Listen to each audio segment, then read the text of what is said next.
નમસ્કાર મિત્રો, હું કલ્પેશ વાઢેર લીંબડીથી. આપ સૌ મિત્રો મને સારી રીતે ઓળખો જ છો કે ભય, ભૂખ અને ભ્રષ્ટાચારની સામે હું લડત આપું છું.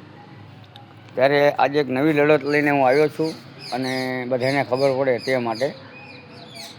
ઘણી બધી હોસ્પિટલો એવી છે કે જ્યાં આગળ લાખો રૂપિયા ખર્ચી અને MBBS કરી અને છોકરાઓ અને છોકરીઓ આવતા હોય છે.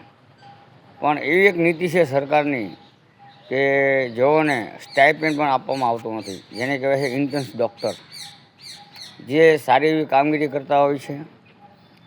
પણ કેમ સ્ટાઇપેન્ડ નથી આપવામાં આવતું આ મેં ઘણી બધી જગ્યાએ જાણ્યું. આ માટે મેં ગાંધીનગર પણ ફોન કર્યો હતો. ત્યારે બીજી વાત કરીએ તો નામદાર કોર્ટ દ્વારા ચુકાદો પણ કંઈક આવો આપવામાં આવ્યો છે એવું મેં સાંભળ્યું છે.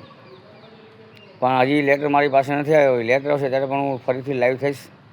તો સરકારશ્રીને મારા દ્વારા, મારા થકી, મારા શબ્દોની અને મારા વાંચાથી જો થોડોક પણ આ ઇન્ટર્ન્સ ડૉક્ટર ઉપર જેઓ લાખો રૂપિયા ખર્ચી અને જેઓ કહેવાય કે MBBS પૂર્ણ કર્યું હોય અને જેઓને 1 વર્ષ સુધી કોઈ પણ જાતનો પગાર કે સ્ટાઇપેન્ડ ના આપવામાં આવતું હોય, કેમ કે અલગ અલગ જિલ્લાઓમાંથી, અલગ અલગ રાજ્યોમાંથી આ ઇન્ટર્ન્સ તરીકે આવતો હોય છે ડૉક્ટર, જેઓને રહેવા, ખાવા, જમવા, કપડાં ધોવા, મકાનનું ભાડું આટલો ખર્ચ આપવો જોઈએ.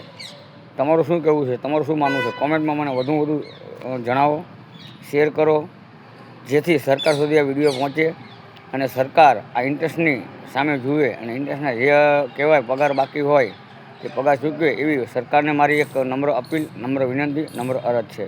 ભારત માતા કી જય. જય જય ગરવી ગુજરાત. વંદે માતરમ.